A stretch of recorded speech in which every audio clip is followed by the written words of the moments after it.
Assalamualaikum warahmatullahi wabarakatuh.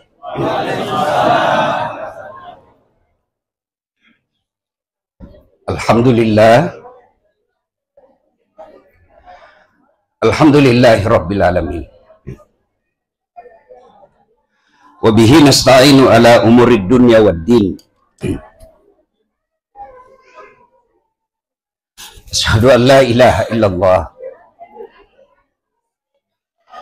wa asyhadu anna Muhammadan abduhu wa rasuluh. Allahumma salli ala Sayyidina Muhammad wa ala alihi wa sahbihi ajma'in. Amma ba'd. Faqad qala Allah subhanahu wa ta'ala fil kitabil karim wa huwa asdaul qailin. Bismillahirrahmanirrahim. Ya ayyuhalladzina amanu taqullaha haqqa tuqatih wa la tamutunna illa wa antum muslimun. Wahai orang-orang yang beriman, bertakwalah kalian kepada Allah dengan sebenar-benarnya takwa, dan janganlah kalian mati kecuali dalam keadaan beragama Islam. Wa qala idan bismillahirrahmanirrahim. Innallaha wa malaikatahu yusalluna 'alan nabi. Ya ayyuhalladzina amanu sallu 'alaihi wa sallimu taslima. Sesungguhnya Allah dan para malaikatnya bersalawat kepada Rasulullah Muhammad sallallahu alaihi wasallam. Maka wahai orang-orang yang beriman, bersalawatlah kalian kepada Rasulullah dengan sebaik-baik salawat. Ibu bapak, saudara-saudara sekalian, tuan-tuan guru yang saya muliakan.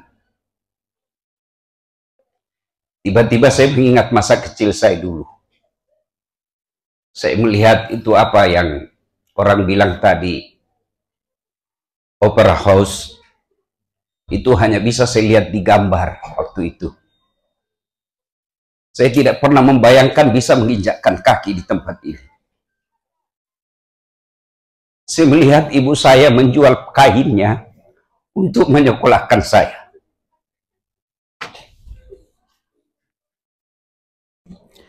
Saya lihat ibu saya jadi pembantu cuci-cuci piring di pengantin di kampung agar saya bisa sekolah.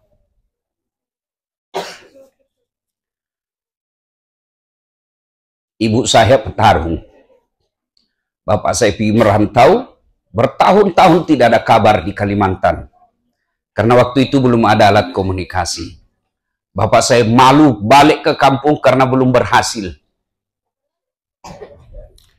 Saya tetap sekolah. Saya, tuan-tuan, pernah jadi cleaning service di sebuah travel yang paling terkenal di Makassar.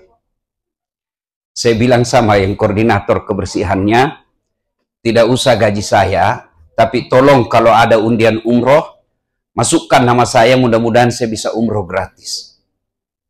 Tapi sampai tutup kantor itu tidak dapat.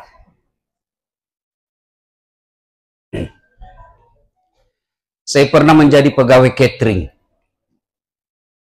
di Jalan Harimau, lorong 77B. Yang punya catering namanya Bapak Reza, orang bau-bau. Saya bilang sama beliau, tidak usah gaji saya, cukup kasih makan saya dua bersaudara 2 kali 1 hari. Tapi saya tetap menuntut ilmu.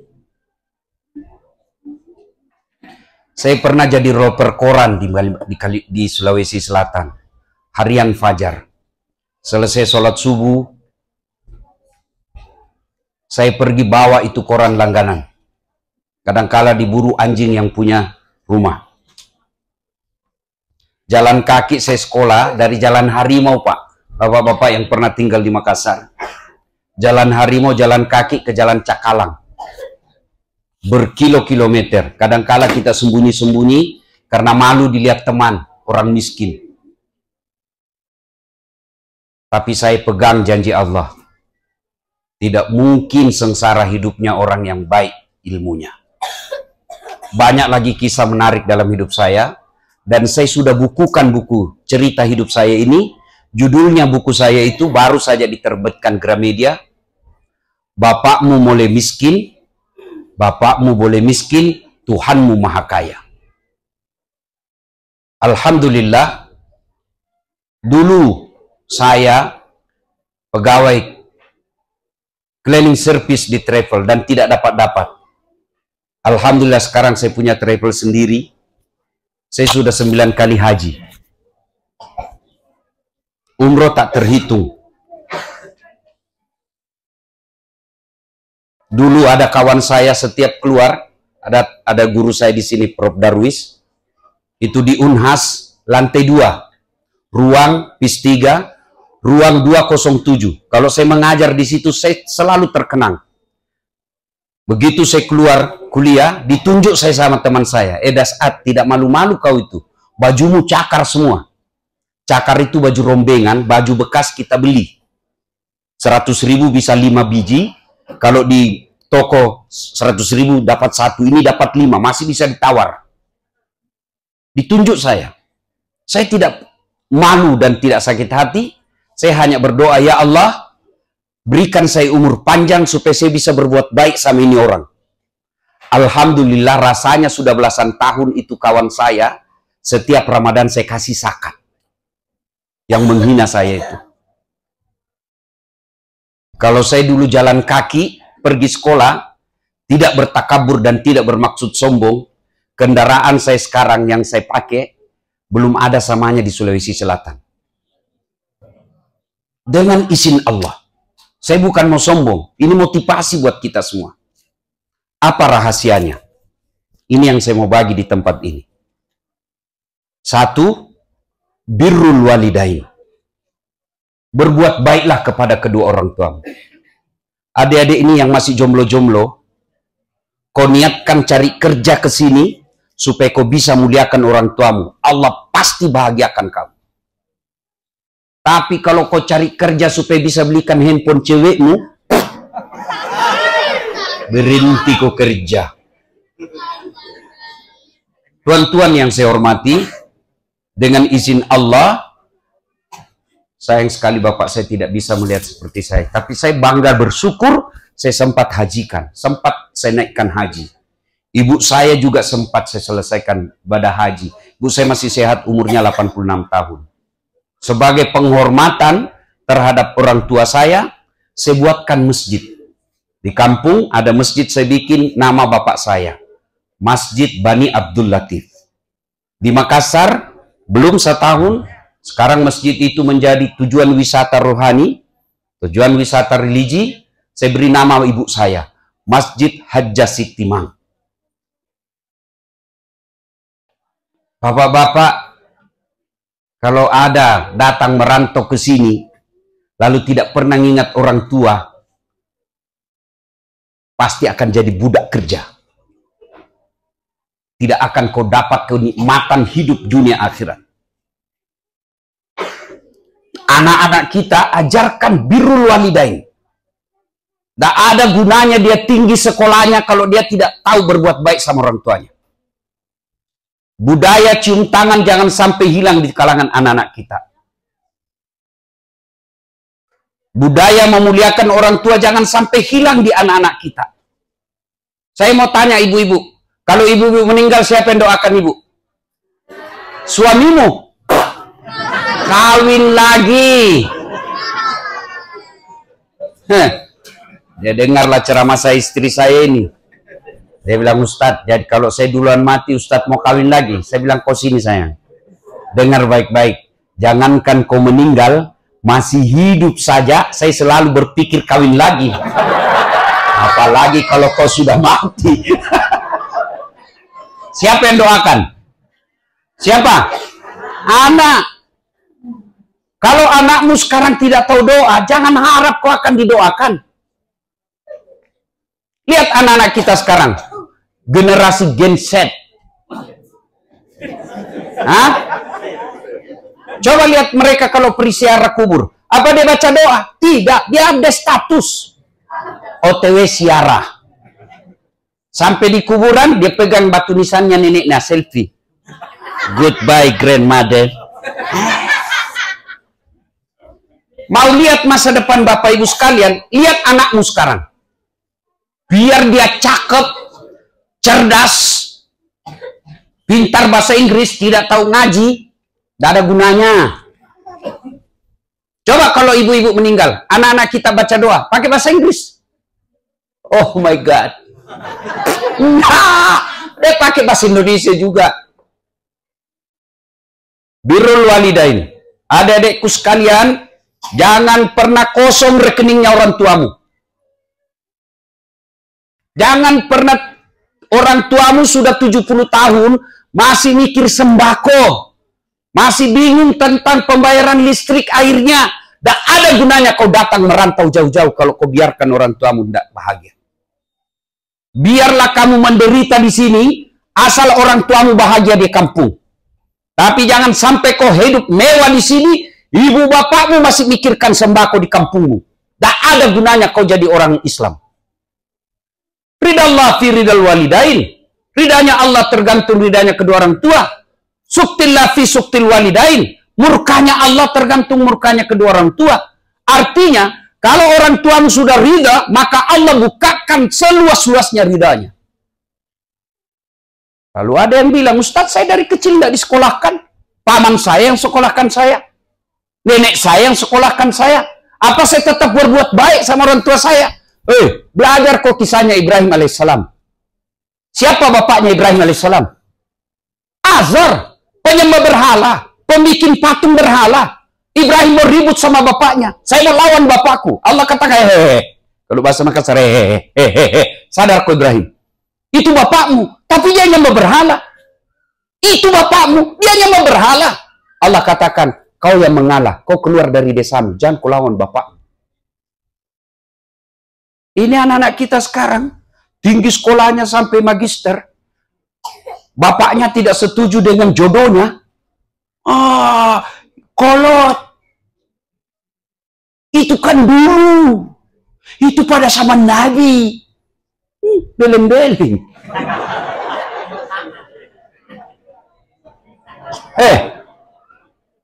Adik-adik. Salah satu cara membolehkan orang tua, kau minta pendapatnya orang tuamu deh. Saya sampai detik ini, ada sesuatu yang saya mau beli, saya minta pendapat ibu saya, meskipun tidak ada sekolahnya.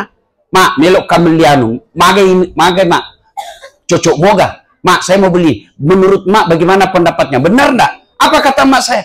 Maga tahu sini ya nak, kenapa saya nak tinggi di sekolahmu? Tapi apa dalam hatinya? Oh, anakku, meskipun dia sudah tinggi sekolahnya, meskipun dia sudah viral, dia tetap butuh sama saya. Itulah yang membuat Allah tersenyum kepadamu. Ini cuma kita kadang-kala cari muka sama pejabat, cari muka sama pimpinan kita. Tapi bukan pimpinan kita kan yang sekolahkan kita. Bukan pimpinan kita yang jualkan sawah untuk saat kita sekolah sampai ke sini. Siapa? Ibu bapak. Bagi kita orang beriman, tidak masuk akal kata orang. Tapi bagi orang beriman, tidak ada yang tidak masuk akal kalau Allah mau. Saya bukan mau takabur ya. Salah satu resepnya, birrul walidain, berbuat baik sama orang tua. Nah, ada faktor yang membuat kita para suami takut berbuat baik sama istri, sama orang tua, karena istri, suaminya mau, Dek, kita umrohkan ibu ya. Apa kata istrinya? Apa? Ibumu terus. Jangan, beri itu. Lele, belikan saya perhiasan. Pak, kalau ada istrimu begini, Pak, jangan ceraikan, kasihan dia. Janda dia di negeri orang. Gimana caranya? Tambah jadi 2. Biar dia tahu rasa. Ya. Kalau dia bilang, kau pilih ibumu atau saya istrimu. Dengan lantang bapak berkata, saya pilih ibu saya. Kamu dapat saya dalam keadaan sudah mapan.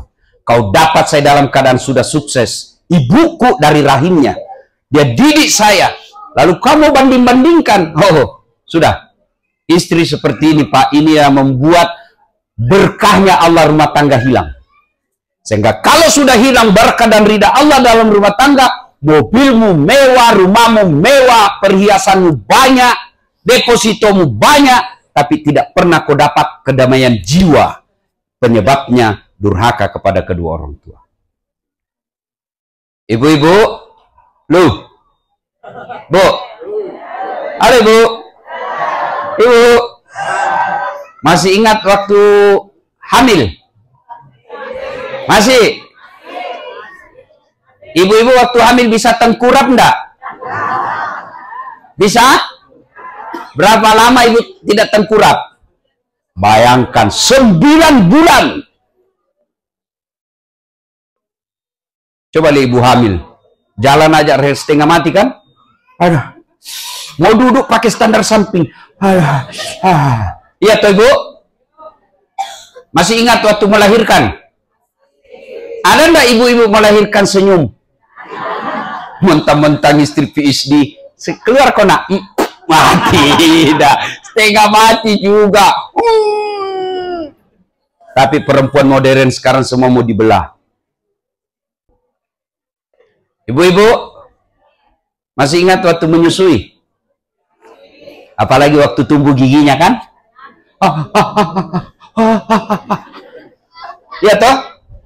Nah sekarang, ibu-ibu, lo, siapa yang mengandung suaminya ibu? Ibunya. Siapa yang melahirkan suaminya ibu? Siapa yang mendidik dan membesarkan suaminya ibu? Ibunya. Sekarang siapa yang terima gajinya suamimu? Jawab ini. Hah?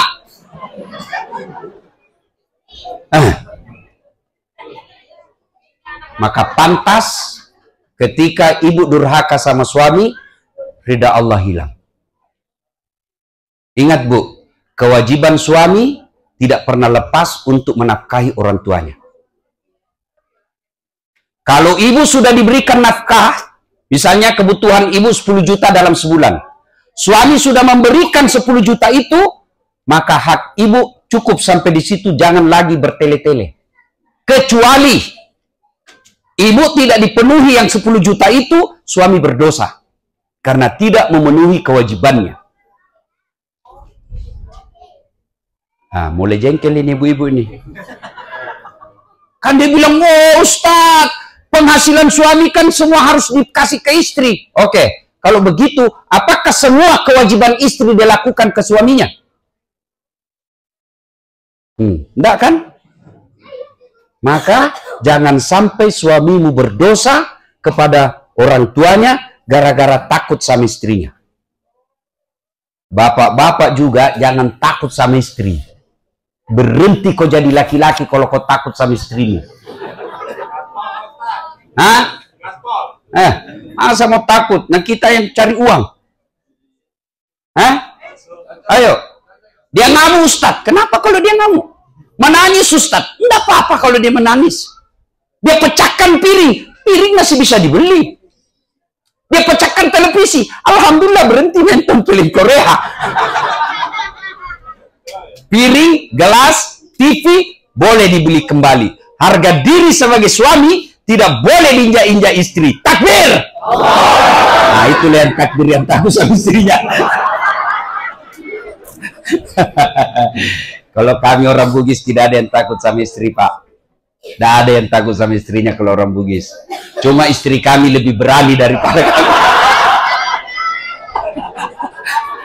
Satu, resep birrul walidain, berbuat baik kepada orang tua. Ibu-ibu, tugasnya istri ada pada mendidik anak. Kalau ada anak sudah gadis, dia tidak pakai jilbab, dia tidak tahu sholat, dia tidak tahu ngaji, ibunya dulu dicari. Mana nih ibunya? Kok ibunya pintar bahasa Inggris, anaknya tidak tahu mengaji? Kok ibunya sekolahnya tinggi-tinggi, kok anaknya tidak tahu ngaji? Mana ini ibunya? Kenapa ibu dulu dicari? Karena ibu yang bertugas mendidik. Sementara suami, tugas utamanya cari nafkah.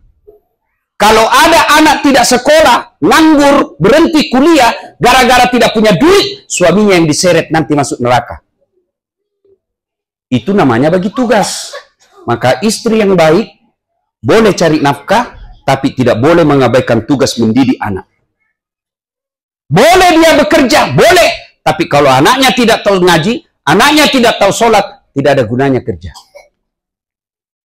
Mau sukses, pertama, birrul walidain.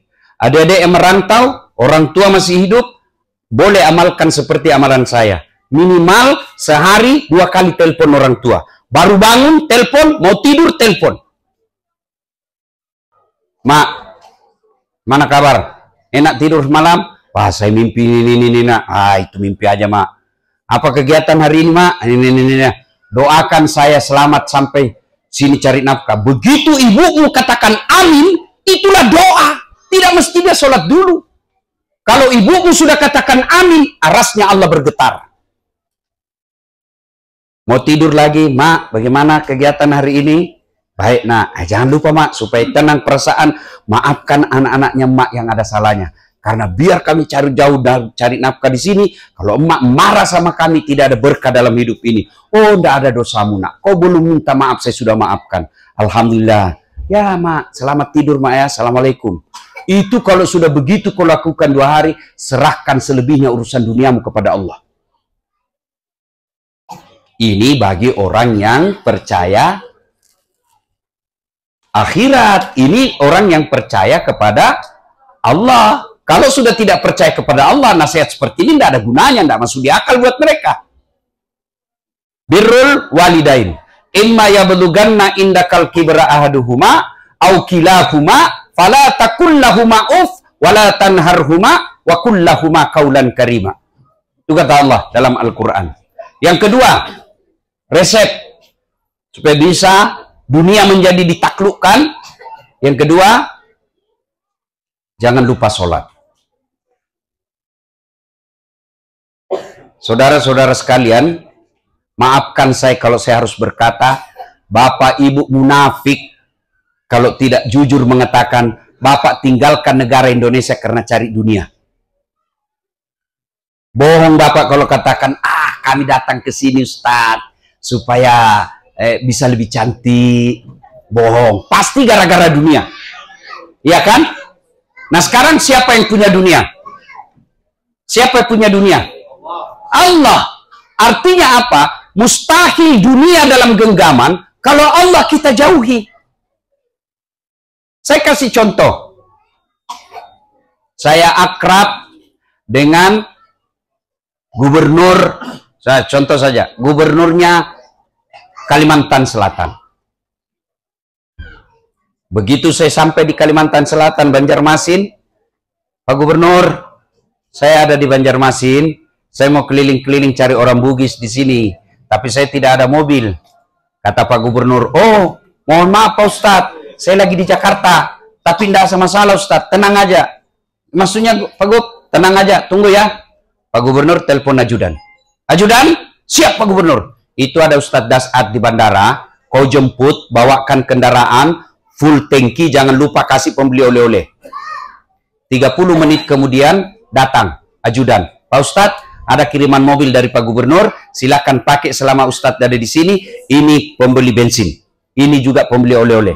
Selesai urusan saya soal mobil. Kenapa? Saya akrab sama yang punya mobil. Sebaliknya, ada dari Jawa, tidak pernah ketemu gubernur, tidak pernah kenalan, tidak pernah berpapasan.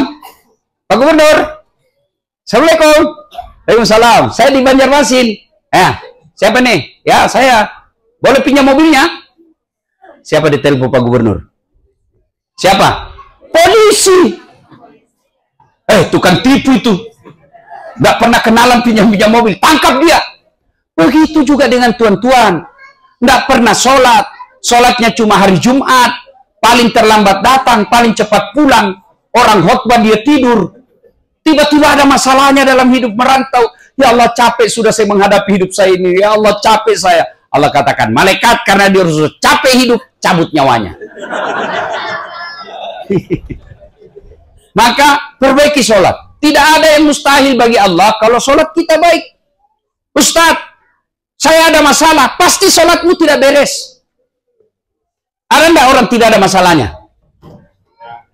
Ada orang tidak ada masalahnya. Semua kita punya masalah. Jangankan ibu bapak para perantau. Kurang apa mulianya Rasulullah? Apa Rasulullah bapak pikir tidak ada masalahnya? Dalam rumah tangga, Fatimah Aisyah pernah dituduh selingkuh. Dalam status sosial, Nabi diusir dari Mekah. Siapa yang usir? Pamannya sendiri. Dalam kehidupan ekonomi, Nabi pernah 3 hari 3 malam tidak makan sampai cucu beliau Hasan Hussein pucat. Itu Nabi. Apalagi kita. Coba dalam hidup ini.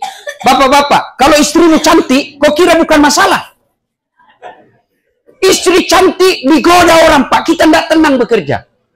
Apalagi kalau suaminya jelek. Tambah masalah lagi, Pak. Iya toh? Oh, berarti bagus kalau istri jelek. Istri jelek dihina orang. Kita lagi malu jalan sama dia. Mana kau, Pak? Sudah dari tadi saya tunggu kau di gedung. Tidak jadi saya ke situ, dek. Menceret saya. Istri cantik masalah. Istri jelek masalah. Coba lihat. Waktu Bapak sebelum merantau ke sini, apa masalahnya Bapak? Mau dapat visa. Sudah dapat visa, selesai masalah? Tidak. Mau dapat kerja. Sudah dapat kerja, selesai masalah? Tidak. Mau lagi dapat rumah yang layak. Sudah dapat rumah yang layak, apa masalahnya? Mau lagi dapat kenaikan pangkat tambahan gaji. Sudah selesai semua dapat, apa masalahnya? Pensiun. Semua orang punya masalah. Coba lihat orang di Indonesia. Waktu kuliah apa masalahnya? Mau sarjana. Sudah sarjana selesai masalahnya? Tidak. Mau jadi pegawai. Sudah pegawai selesai masalahnya? Mau jadi kepala bagian. Sudah kepala bagian selesai masalahnya? Mau jadi kepala dinas. Sudah kepala dinas naik lagi masalahnya? Mau jadi sekda.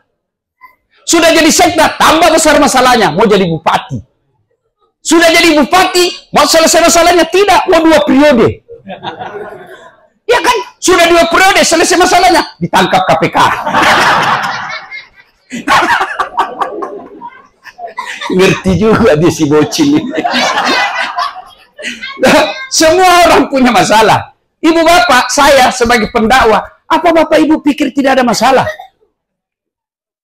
Banyak masalah saya, apalagi setelah viral kemana-mana. Apa masalah saya sekarang? Banyak janda-janda curhat. Ustaz, baru saja meninggal suami saya. Adakah doa-doa penenang jiwa? Saya kirimilah di WhatsApp doa-doa. Lama-lama dia bilang, Ustaz, jiwa saya sudah tenang. Tapi maukah Ustaz menjadi imam dalam hidup?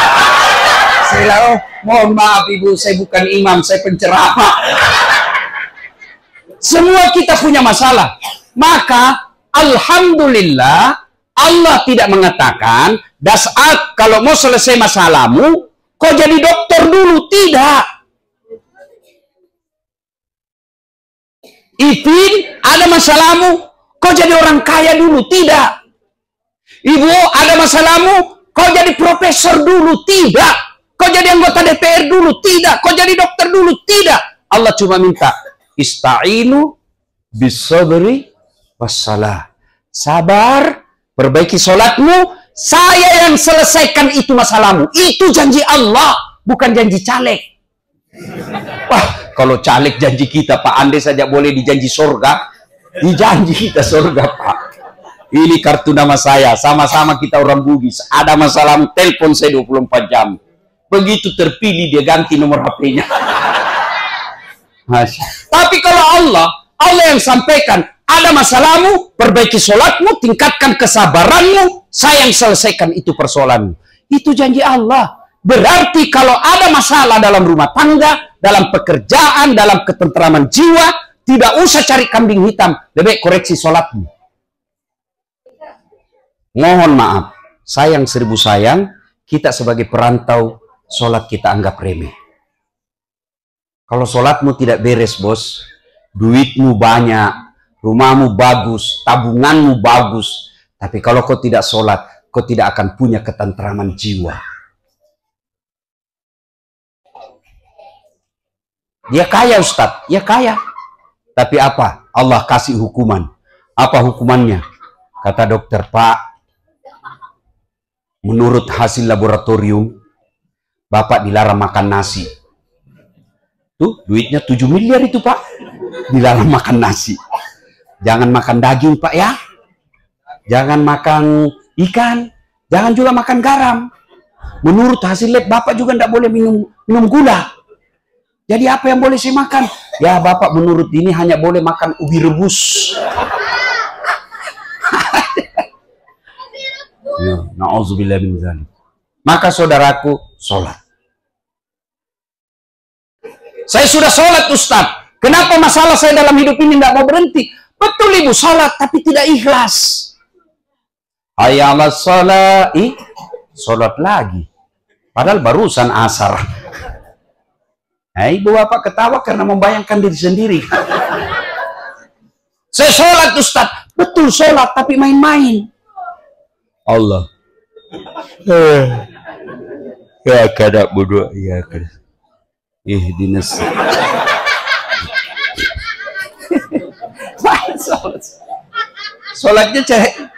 Sholat cari duit. Allahu Akbar. Mana duit saya yang 500 ya? Allah. Pantas, Bapak Ibu, saudara-saudara sekalian, kalau masih begitu model sholatnya, jangan heran, masalah demi masalah dalam hidup kita selalu numpuk. Maka, perbaiki sholat. Bapak Ibu, ajarkan sholat kepada anak-anak kita. Ya, saya, maaf kalau saya harus katakan, lebih baik pelihara kambing di rumah 4 ekor daripada memelihara anak 1 yang tidak tahu sholat. Kalau ada anak tidak sholat di rumahmu, itulah yang meruntuhkan agama.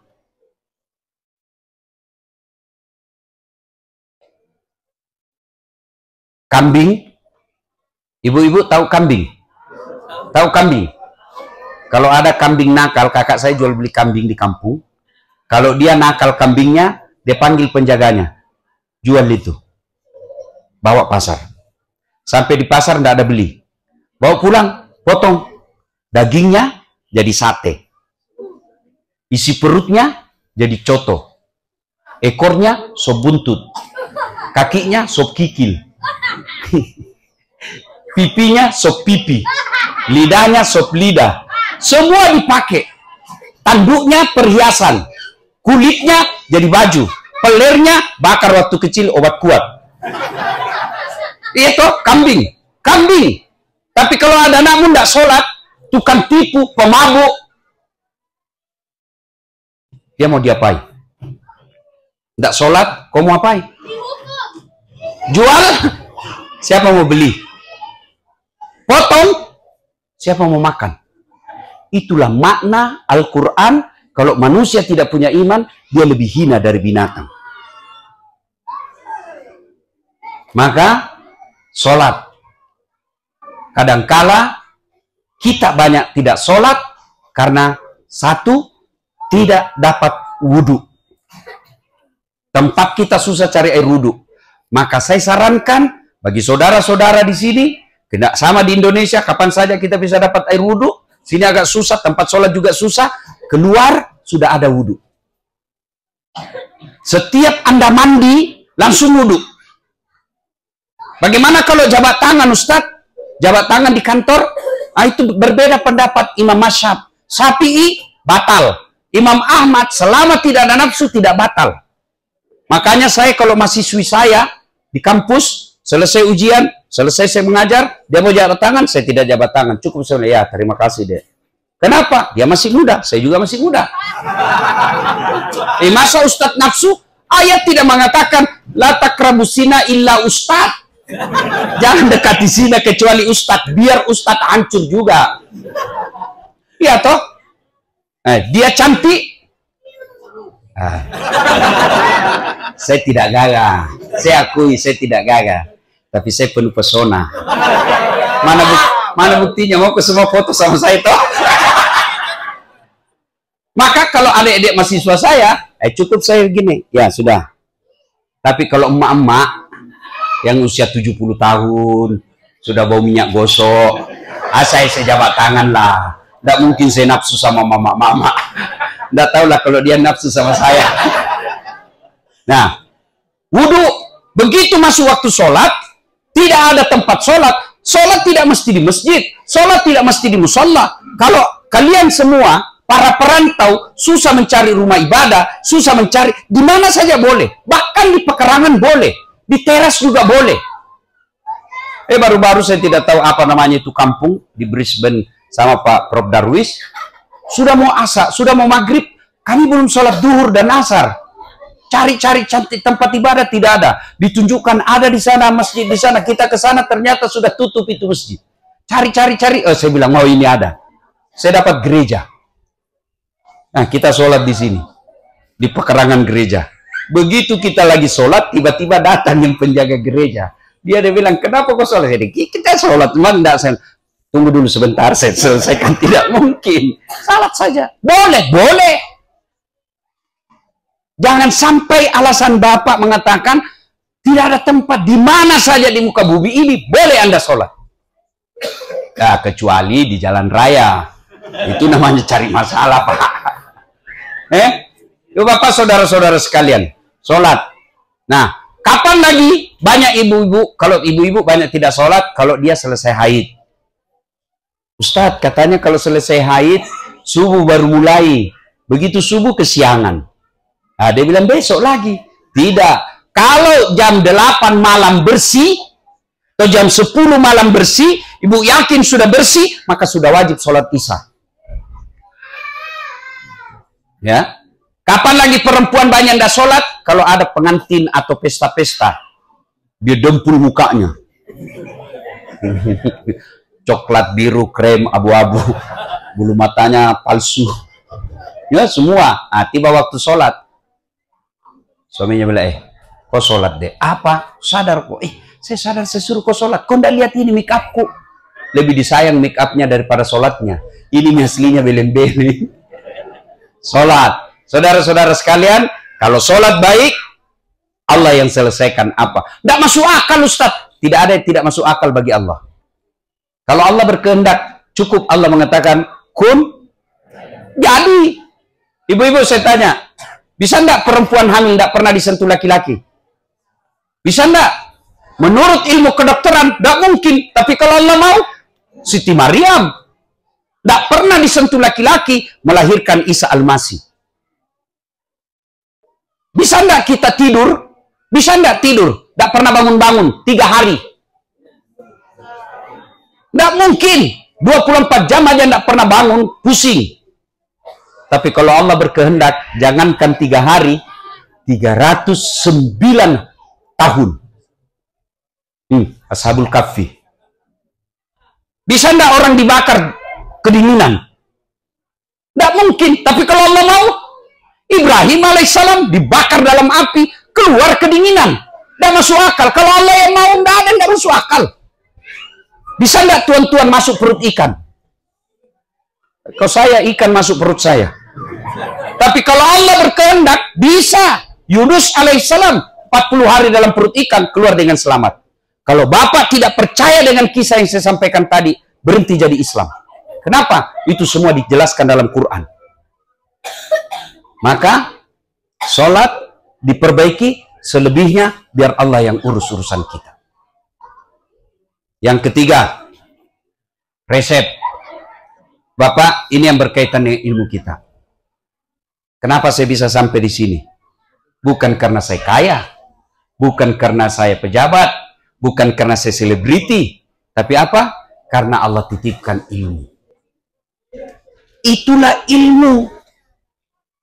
Kalau saya lihat ini judulnya ini kan, menghadapi tantangan pendidikan Islam di era digital dengan semangat hijrah. Ini kayak judul penelitian skripsi. Berat juga ini judulnya ini, Pak. Inilah ini ilmu. Itulah saya tadi katakan dalam hati saya. Inilah makna dari ayat yarfa'illahu alladhina amanu minkum walladzina utul ilma darajat. Allah mengangkat beberapa derajat di antara kalian, orang beriman, berilmu pengetahuan. Dua kata dua kata yang tidak bisa dipisah.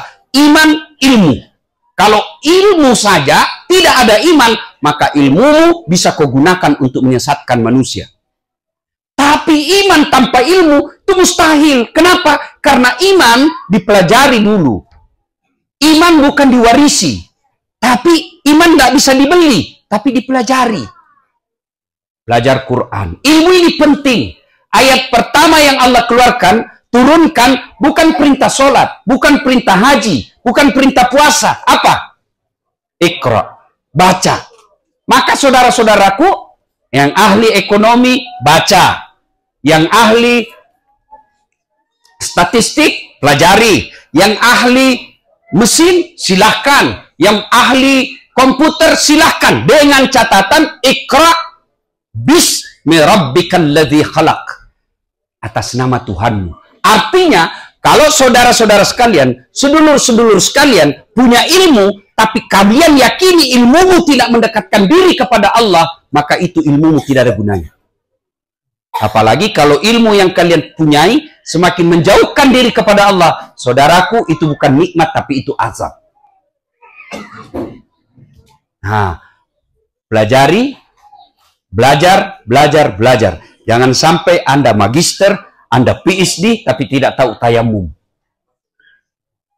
Anda doktor, Anda kuasai beberapa bahasa, Anda hebat di bidang manajemen, tapi tidak tahu masbuk. Itu ilmu yang Anda miliki, belumlah berkah. Orang yang punya ilmu pengetahuan, Allah janji, diangkat derajatmu. Dengan catatan, wa ma utitu minal ilm illa qalila. Sudah kau punya ilmu, jangan kau sombong. Karena ilmu ini sangat potensi membuat orang sombong. Termasuk diantaranya ustadz. Ada ustadz sombong? Ada. Mana ciri-cirinya ustadz sombong? Ustadz yang hanya mau benar sendiri, tidak mau menerima perbedaan pendapat. Ada kan ustadz begitu? Saya di medsos dianggap ustadz tidak sunnah. Nah, itu ada kan di situ. Ustadz sunnah, saya cari nama saya tidak ada. Ustadz tidak sunnah, wah nomor 13 nama saya. Saya tanya sahabatnya, kenapa kau tuduh saya tidak sunnah? Buktinya kau tidak pelihara sunnah. Kau bilang tidak sunnah, buktinya tidak punya jenggot. Ya mau diapa kalau tidak mau tumbuh? Itu kan. Nah, berbeda pendapat. Ada juga memang itu Ustadz. Saya pernah lihat ceramah, judul ceramah Ustadz sebelah. Dia bilang apa? 40 kesalahan-kesalahan orang sholat berjamaah. Saya bilang, la haula wala quwwata illa billah. Kenapa orang sholat berjamaah kau salahkan? Kenapa kau tidak bikin judul 40 kesalahan orang yang tidak berjamaah? Ada lagi tuh 13 kesalahan orang yang tidak sholat. Kenapa banyak sekali? Rukunnya aja 11. Kan? Allahu Akbar. Ada juga ustadz begitu. Kayak dia panitia hari kiamat. Ini bid'ah. Tidak ada pada zaman Nabi. Hati-hati ya dedek yang baru belajar agama ya. Makin banyak buku kau baca, makin bagus. Makin banyak ustadz kau dengar, makin baik. Supaya apa? Wawasan terbuka. Ya. Kalau ada ustadz yang tidak mau menerima perbedaan, itu ustadz sombong. Orang angkat takbir aja meletakkan setelah tangan setelah takbir kan macam-macam. Allahu Akbar. Pertama di atas dada. Begini. Yang kedua, Allahu Akbar. Antara pusat dengan dada. Yang ketiga, Allahu Akbar. Di atas pusat, pas di atasnya. Yang keempat, Allahu Akbar. Di bawah pusat. Yang kelima, lurus. Ini umumnya Syiah. Allahu Akbar. Boleh, karena semua ada dalilnya. Mana yang tidak boleh? Kalau kau pakai semua. Allahu Akbar. Itu sudah pasti salah itu. Kan? Nah, maka saudara-saudara yang selalu mengistilahkan kelompok sunnah, silakan berbeda, tapi jangan menuduh orang sesat. Karena saya ini dosen komunikasi, dalam ilmu komunikasi yang disebut persepsi. Ini pengetahuan dasar buat kita semua tentang fikih ya. Ketika ada kata, misal, saya mengatakan saya tidak makan. Apa yang Tuan Guru maknai kalau saya bilang saya tidak makan? Kira-kira apa maknanya? Kalau saya katakan saya tidak makan, Tuan Guru maknanya apa? Ya memang tidak suka makan. Tidak suka makanan itu. Satu. Ada lagi? Puasa. Ada lagi? Kenyang. Ada lagi? Lama. Ada lagi? Diet. Ada lagi? Itu baru satu kata. Saya tidak makan. Berapa orang memaknai kata itu? Saya tidak makan. Puasa. Saya tidak makan. Haram. Saya tidak makan. Kenyang. Saya tidak makan. Alergi. Maka terjadi. Itu namanya persepsi. Tergantung dia memaknai dari mana. Itulah sebabnya hadis satu kata dimaknai oleh beberapa ulama. Kenapa? Karena tidak ada tutorialnya. Tidak ada gambarnya. Contoh, saya melihat Nabi takbir mengangkat kedua belah tangannya. Maka dia memaknai ulama, satu Allahu Akbar. Mengangkat kedua belah tangannya sejajar dengan bahu. Maka sejajarnya dia begini. Allahu Akbar. Kenapa? Karena dia melihat dari atas sejajarnya. Yang kedua, Allahu Akbar. Dia begini. Kenapa? Karena dia melihatnya sejajar gini. Mana yang betul? Betul semua. Yang penting yang kau pakai dua-duanya. Allah. Itu sudah di atas sana. Ya jelas ya. Bagi adik-adik yang baru mau belajar agama, jangan taklid, jangan fanatik kepada satu pendapat. Makin banyak, makin baik. Ada ustadz sombong? Ya ada juga. Saya biasa bilang, untuk apa saya seperti saya ini? Apa saya hebat? Bukan. Karena ada pendengar. Saya bisa ceramah sampai ke sini karena ada yang dengar saya. 1 jam saya di sini ceramah bergebu-gebu, tapi tidak ada yang dengar. Apa lewat? Sudah lama itu Ustadz Saki. Ya toh? Maka kita bisa pendakwah, bisa eksis karena ada yang mendengar. Maka hindari, hilangkan sifat sombong karena ilmu. Bapak tahu dosa pertama dilakukan makhluk kepada Allah bukan syirik. Apa? Sombong. Kapan? Ketika jin diperintah, jin, ini Adam, makhlukku paling mulia. Namanya manusia. Kau sujud, berikan penghormatan. Jin berkata, enggak jin, anak baru kemarin, saya senior. Kata jin, itu Adam, anak baru kemarin, saya senior. Adam diciptakan dari tanah, saya dari api. Unsur saya lebih mulia, saya tidak mau. Allah katakan, kau sombong rupanya. Kau keluar dari surgaku. Sombong. Jadi, pintu masuknya setan itu, salah satu diantaranya, sombong. Allah membenci orang-orang yang sombong. Al-Mutakabbir. Yang maha sombong, hanya Allah yang boleh, karena hanya Allah lah yang tak terbatas. Yuk Bapak saudara-saudara sekalian, ketika Ali bin Abi Thalib ditanya, ya Ali, kalau kau disodorkan pilihan antara harta dengan ilmu, kamu pilih mana? Adik-adik, kalau disuruh pilih kitab Durratun Nasihin dengan iPhone 15, pilih mana? Pilih mana? Pilih kitab. Kau pencitraan lagi. Kau sudah termakan pencitraan pemerintah kita. Ya, tapi Ali bin Abi Thalib, ya Ali, kalau kau disodorkan harta dengan ilmu, pilih mana? Kata Ali, saya pilih ilmu. Kenapa? Dengan ilmu ada 3 kelebihan dibanding harta. 1, harta kamu yang jaga, ilmu dia yang jaga kamu. Bapak punya uang 5 juta, simpan di kaleng-kaleng, gembok. Sudah itu kaleng-kaleng masukin di lemari, gembok lagi. Sudah berapa gemboknya? Keluar kamar, gembok lagi. 3. Keluar rumah, gembok lagi. Keluar pagar, 5 gemboknya. Sampai di kantor hilang kuncinya. Setengah mati kita jaga tuang. Tapi dengan ilmu, dia yang jaga kamu. Mana buktinya? Coba lihat orang-orang yang punya ilmu. Dikawal, dilindungi, ditemani, kemana-mana dikawal oleh polisi. Kenapa? Karena dia punya ilmu. Yang kedua, kelebihan ilmu kata Ali, harta kamu kasih orang berkurang, sementara ilmu kau kasih orang bertambah. Yang ketiga, kelebihan ilmu, dengan ilmu kau bisa dapat harta, tapi dengan harta belum tentu kau dapat ilmu. Ibu bapak, saudara-saudara sekalian, poin keempat yang saya ingin sampaikan. Sedekah. Mohon maaf ibu-ibu. Halo ibu. Halo ibu. Ini yang banyak semua emas-emasnya. Kalau ibu meninggal, siapa yang pakai itu emas ibu? Ah? Anak? Bukan. Istri kedua. Begitu ibu meninggal, dia cabut sama perhiasan di suamimu. Ini dulu cincin kawin kita, dek. Dia paksa keluar. Dia ambil lagi gelangmu. Aduh, ini dulu waktu kita pi umroh, saya belikan kau emas Dubai. Dia cabut lagi. Dia kalung ambil. Ini dulu usia pernikahan 40 tahun kita, dek. Saya belikan kau. Terakhir diambil gigi palsunya. Habis emas di badan. 3 bulan kemudian ketemu janda. Teman SMA-nya dulu. Istriku sudah mati. Ini emasku, ambil aja ini deh. Ini mantan istriku punya. Sudah mati dia. Ibu-ibu, daripada emasmu diambil istri kedua, mending sumbang ke Ashabul Kahfi.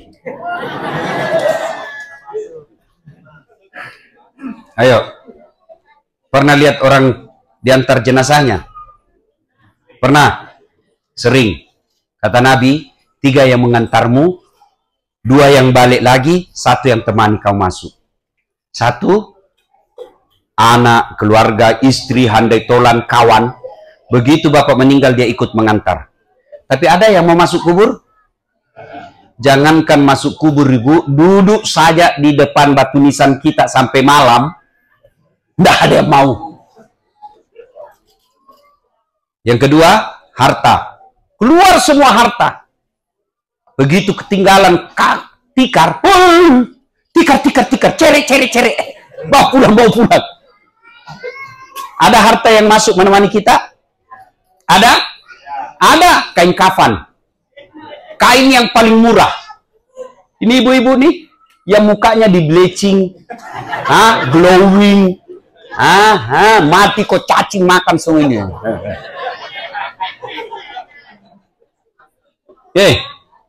Bu, masuklah kita di kubur. Teman, jangankan kamu doakan kamu. Coba lihat di grup WhatsApp. Bapak-bapak semua punya grup WhatsApp toh?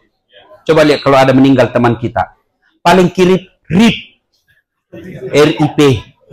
Ya toh? Kalau dia muslim, baca doa Anda, ngetik aja Anda malas. Apa dia kirim? Stiker. Innalillahi wa. Kok ketawa karena kamu begitu semua. Ya toh? Nah, begitu Anda masuk, kata Nabi, putus semua. Putus. 1 yang bisa tetap mengalir, kata Nabi, anak yang soleh dan soleha. Inilah anak kita. Tapi kalau tidak ada Ashabul Kahfi, di mana anak-anak kita nanti belajar agama? Nggak usah deh ibu cemaskan, ibu bapak nggak usah cemaskan otaknya dan perutnya anakmu. Nggak usah cemaskan. Yang kamu cemaskan kalau anakmu nggak sholat. Tolong jawab dengan jujur. Ada nggak anak-anak perantau yang kerja di sini yang mati kelaparan? Ada nggak? Nggak mungkin. Tapi pasti ada anak kita yang sudah gadis tidak pakai jilbab. Anak kita pacaran sama laki-laki sama laki-laki. Anak kita kumpul nggak menikah. Anak kita narkoba, mabuk pulang. Itu berarti jangan kau cemaskan isi perutnya anakmu, yang kau cemaskan agamanya. Jangankan anakmu yang sarjana, yang pandai bahasa Inggris, cicak, itu Allah jamin rezekinya. Dia tidak sarjana, tidak tahu bahasa Inggris. Apa dia makan cicak? Apa dia makan? Tidak masuk di akal toh. Cicak cuma di dinding. Makannya nyamuk yang terbang. Di mana ketemunya? Tidak ada bandaranya. Iya toh. Tapi apa kata lagu waktu saya kecil? Cicak-cicak di dinding, diam-diam merayap. Datang seekor nyamuk, nyamuk yang datang. Lagu tidak bilang cicak lompat ke nyamuk. Patah-patahnya. Itu cicak, Pak. Jadi Bapak tidak usah cemas. Siapa yang doakan ketika dikubur? Anak kita yang soleh dan soleha. Untung ada Ashabul Kahfi yang peduli supaya anak kita bisa ngaji. Ibu bapak, anak-anak bisa enggak sarjana? Saya tanya dulu, ibu-ibu, bisa enggak anakmu jadi anggota DPR tidak pernah menyalek? Enggak mungkin. Bisa enggak anak kita jadi dokter enggak pernah kuliah fakultas kedokteran? Enggak mungkin. Bisa enggak anak kita jadi polisi enggak pernah lulus polisi? Enggak mungkin. Tapi bisa enggak anakmu soleh dan soleha meskipun dia pengangguran? Bisa. Tapi sayang, setan membelokkan visi misi kita sehingga kita lebih bangga anak kita tinggi sekolahnya, bagus uangnya, tapi tidak malu kalau anak kita tidak sholat. Demi Allah, semua pasti ditinggal ini, Pak. Bapak datang merantau ke sini, ke Sydney, tidak enak, ada pilihan tidak? Bapak merantau kerja di sini, tidak nyaman, ada pilihan? Ada? Ada, balik lagi ke Jawa. Mangan orang mangan yang penting ngumpul. Iya toh? Iya. Ibu-ibu, suamimu kasar, ada pilihan? Ada? Pulangkan saja aku pada ibuku atau ayahku. Cerai. Bapak-bapak, istri suka ngomel, malas masak, boros pegang duit, tidak tahu tata krama. Ada pilihan? Dua pilihanmu, tambah lagi atau ceraikan. Menderita di dunia, bos, masih ada pilihanmu. Tapi kalau kau masuk kubur, ada pilihan. Ada pilihan. Nggak enak, keluar dulu. Viral kau satu dunia. Dan ketika anakmu tidak tahu doa, kamulah yang menderita di kuburmu. Ini gunanya Ashabul Kahfi. Menyelamatkan agama anak kita. Dorong anak kita ke sana. Yang kedua, yang bisa mengalir meskipun kita dikubur. Sedekatun jariah. Percaya Bapak Ibu sekalian, karirmu pasti habis. Percaya Bapak Ibu sekalian, umurmu pasti habis. Tapi kalau Ashabul Kahfi, insya Allah terus berdiri, meskipun kau sudah jadi tulang belulang, saya yakin 100 tahun yang akan datang, 200 tahun yang akan datang, dia akan makin besar. Itulah investasimu yang tidak bisa diambil orang. Investasimu di kampung? Bapak-bapak, investasi di kampung siapa yang ambil? Anak Ustadz, bukan menantumu.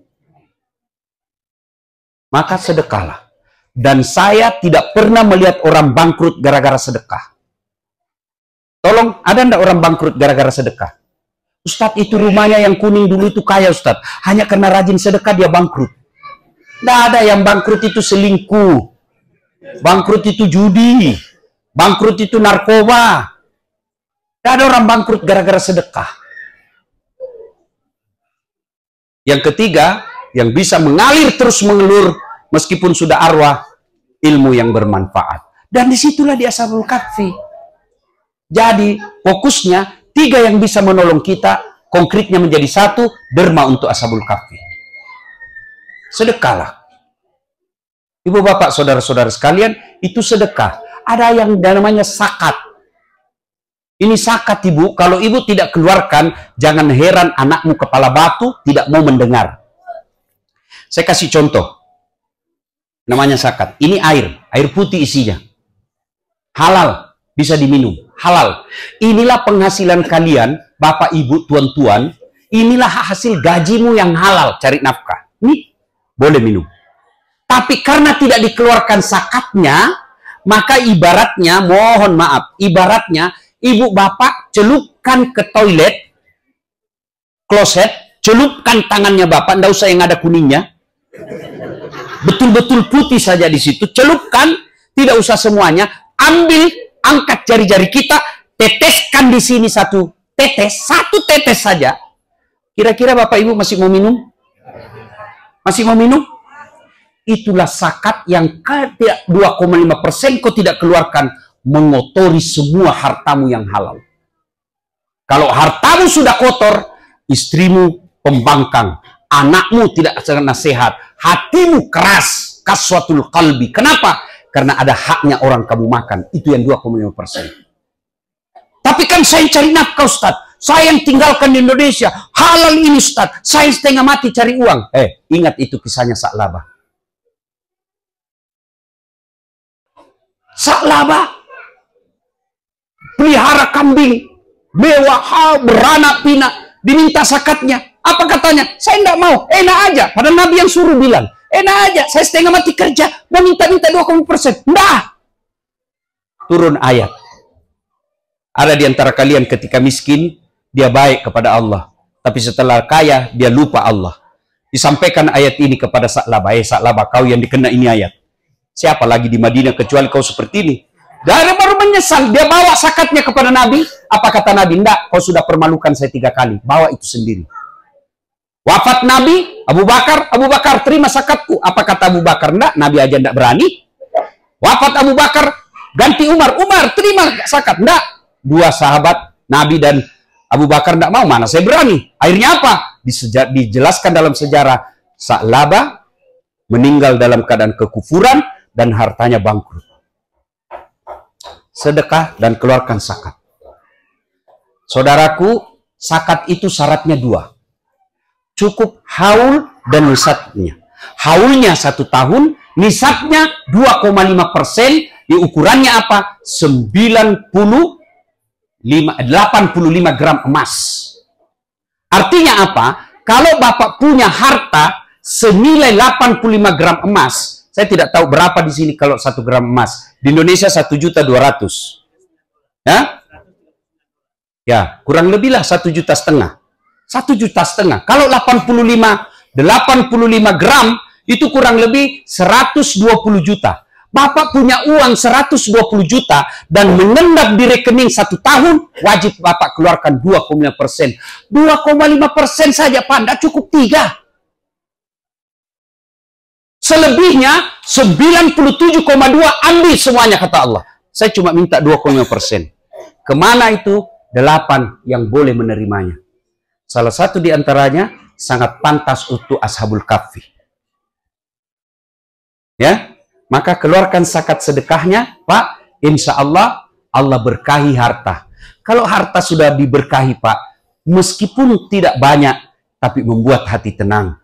Tapi kalau tidak berkah, Allah cabut keberkahan hartanya Bapak.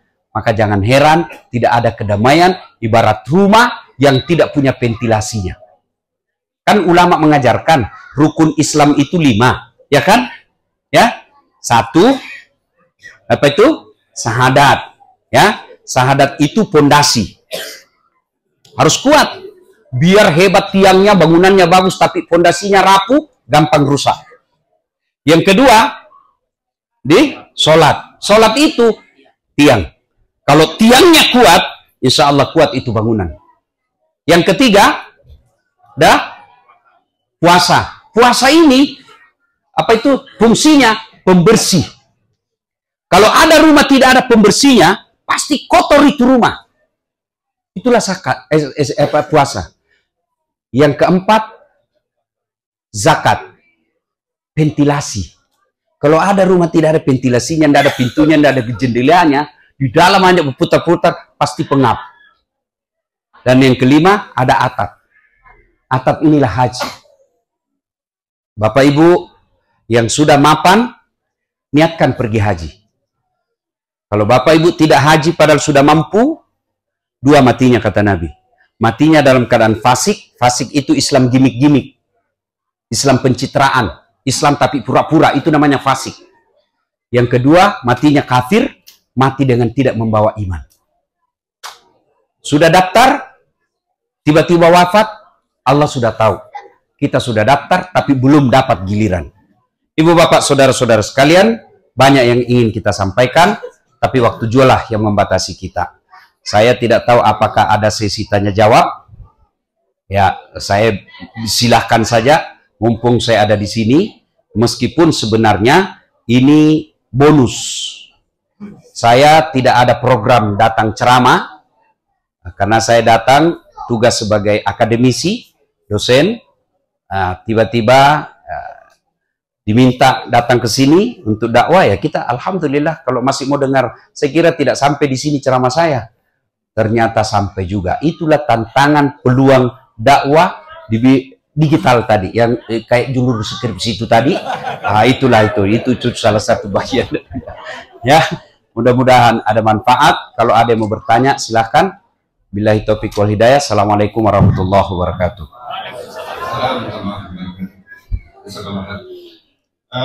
Mungkin kita akan membuka cuma satu sesi pertanyaan, satu di bapak-bapak, satu di ibu-ibu.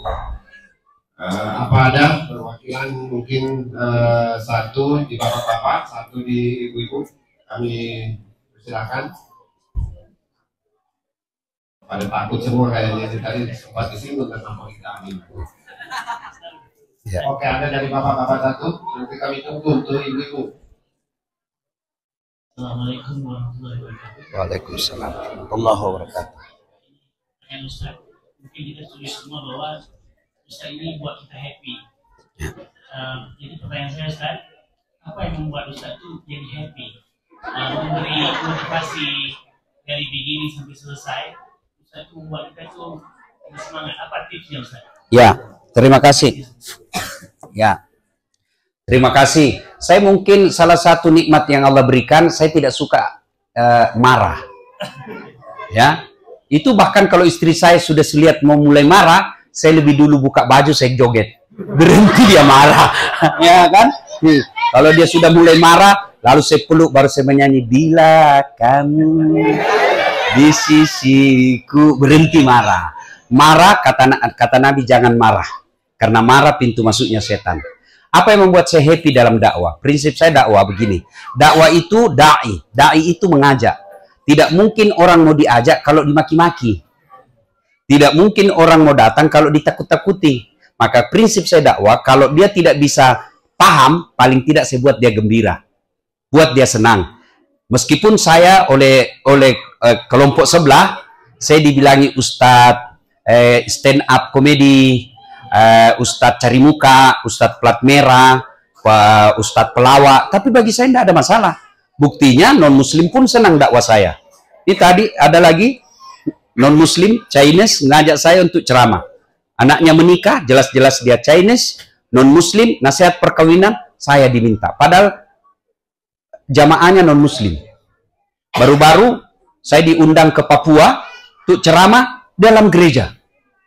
Jamaahnya umat Nasrani dan para pendeta. Nah, karena mereka senang, saya buat dia senang. Kalau bapak-bapak depan bapak-bapak bahas istri durhaka, pasti dia senang. Kalau ibu-ibu depan ibu-ibu bahas dia suami yang kurang ajar, pasti dia senang. Kalau dia ada dua-duanya, bahas dua-duanya. Ya kan? Buat. Jadi prinsip saya, kata Nabi, siapa yang membuat umatku bahagia, maka aku akan bersama dia. Itu prinsip saya. Oke? Okay? Thank you very much. Gaya-gaya sedikit. You understand? Thank you. Ibu-ibu, ada lagi mau bertanya? Silakan. Saya senang kalau ibu tanya supaya saya tahu. Nggak usah malu-malu. Silakan, Bu. Silakan. Ya. Mumpung kita ada di sini. Tidak setiap saat ada waktu berkumpul seperti ini, ya. Ya. Adik-adik remaja mungkin juga tips cari jodoh. Ini saya jelaskan. Ya, ya silakan kau bertanya. Ya silakan.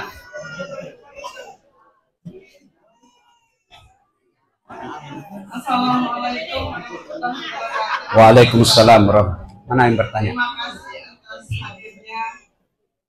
Saya mau nanya, sekarang itu kan lagi tenar tuh yang operasi plastik dan tanam benang. Itu halal apa hukumnya? Oke. Sudah, Bu. Nah, kalau ini tergantung niat, Ibu. Kalau niatnya membahagiakan suami, insya Allah dapat pahala. Tapi kalau niatnya membahagiakan orang lain, dosa. Tapi rata-rata perempuan kecantikan operasi bukan untuk suaminya. Tapi supaya dipuji orang, haram.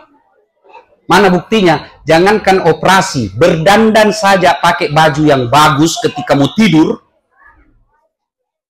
Bapak tahu sendiri. Padahal Nabi katakan, istri yang berdandan untuk membahagiakan suaminya ketika dia tidur, maka malaikat berdoa, ya Allah rahmati perempuan ini sampai dia bangun, karena dia dandan untuk membahagiakan suaminya. Bapak-bapak tanyalah hatimu masing-masing. Apa istrimu berdandan kalau mau tidur? Daster 3 hari tidak dicuci dipakai, Pak. Nggak sikat gigi. Kalau dikasih benda itu yang putih, dikasih lemon di sini, Pak. Iya, Bu ya. Saya maaf Ustaz, ini kalau yang janda-janda yang kalau saya sarankan Ibu, saya bermazhab haram. Kecuali dia operasi plastik karena sesuatu yang disarankan demi kemaslahatan. Ingat, kemaslahatan, keselamatan jiwanya boleh. Tapi kalau hanya sekedar menarik perhatian, haram. Ada kan itu yang apa namanya? Ini dikasih ini dikasih baju. Coba itu yang viral di Makassar, pengusaha skincare. Ada ibu bapak lihat viral kan? Pengusaha skincare, suaminya selingkuh dengan pembantunya.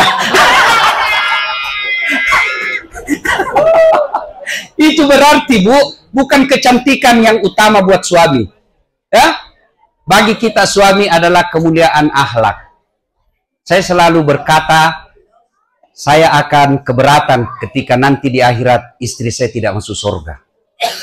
Kenapa? Karena saya merasa istri saya sangat luar biasa baiknya. Saya bisa begini bukan karena saya hebat, tapi karena istri saya memberikan ketentraman jiwa. Mana bisa saya ceramah kalau istri saya rewel? Begitu saya mau ceramah, dia telepon, pulang kau, pulang kau. Ayolah kita mau ceramah. Kok enggak pulang, saya kasih hancurin anakmu. Wah, mana bisa? Tidak bisa lagi. Begitu saya mau ceramah, tiba-tiba masuk WhatsApp, pulang Ustadz, anakmu kesetrum. Itulah fungsinya istri, memberikan keterangan jiwa pada suami. Itu mama nyecek, Bu. Ini boleh Ibu contoh. Itu kalau misalnya jam 4 subuh saya mau penerbangan pertama keluar, itu dia sudah buru-buru diambil ransel. Dia pikul, saya bilang enggak usah, dia berat. Dia bilang, karena ransel saya berat karena banyak elektronik. Beratnya ini ransel Ustadz, tidak seberat bebannya Ustadz dakwah dan menghidupi kami. Begitu dia sampai di mobil, dia cium tangan. Sudah itu cukup, bola ini lagi dicium. Dia cium kanan. Cium lagi kiri. Ini agak lama. Sudah itu cukup? Belum. Dia usap dada saya, lalu dia bilang, Ustadz, ridhoi saya. Ridhoi saya Ustaz. Sudah itu, dia tidak akan tutup mobil sebelum saya bilang, iya, saya ridho. Meskipun tadi malam bertengkar. Coba Ibu, kalau suamimu keluar begitu, kalau Ibu marah, suami pergi cari nafkah, terjadi kecelakaan kerja, Ibu pergi, melepas suami tidak menempatnya, tidak sempat minta maaf, maka Ibu akan menanggung beban bersalah sampai Ibu meninggal. Maka kami ini laki-laki tergantung istri. Kalau rezekinya suamimu mau baik, jadilah istri yang baik. Kami ini rezeki dari ketentraman jiwa. Kalau kita baru pulang kau periksa HP, mana mau tentram? Mati-mati apa? Ya toh Pak. Tenang Pak, saya bela kau hari ini. Ya tuh Ibu. Ya. Jadi tergantung, kalau Ibu dandan untuk menyenangkan hati suami, itu ridha Allah menyertai. Tapi kalau dandan hanya untuk dipuji, saya menyarankan berhenti. Jelas Ibu ya? Terima kasih. Ada lagi? Ya, yang di belakang. Silakan. Ya, nama. Ini sampai jam berapa isinya? Hah? Oh, terserah ya. Oke. Silakan Ibu. Assalamualaikum warahmatullahi wabarakatuh. Waalaikumsalam warahmatullahi. Saya tiap hari nonton ceramah Pak Ustaz. Alhamdulillah. Oleh suami saya loh, kameramen. Oh ya, alhamdulillah. Oke. Pertanyaan saya adalah, pertama kali saya datang di Australia, saya kerja keras menyumbangkan adik-adik, bangun rumah buat orang tua,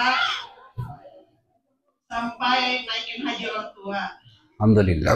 Dan itu saya lakukan dari sebelum menikah sampai setelah menikah, termasuk membiayai sekolah ponakan atau sepupu saya. Pertanyaan saya adalah Pak Ustaz, Ketika suami saya ngasih uang untuk saya mempercantik diri, seperti pedikure ke salon,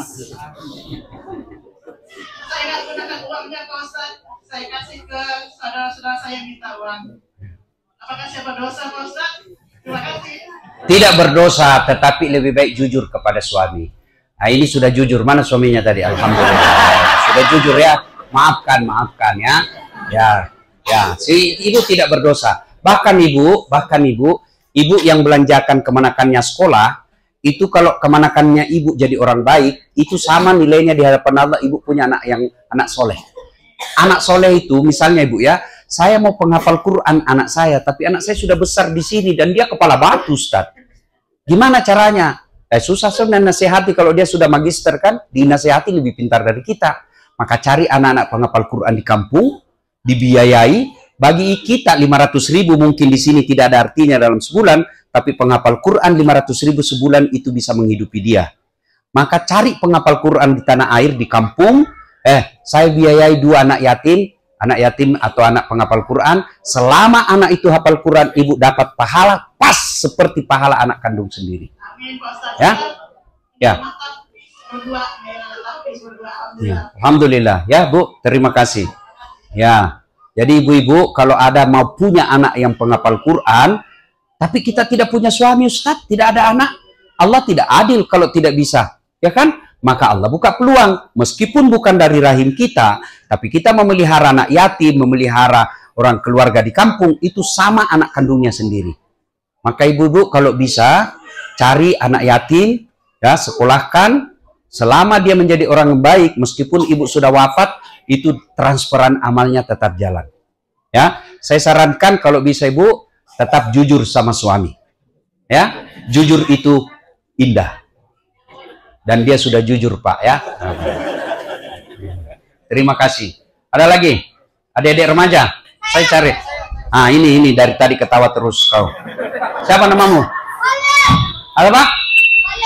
Khalid. Oke, Khalid. Siapa apa mau nanya? Ya, silakan tanya.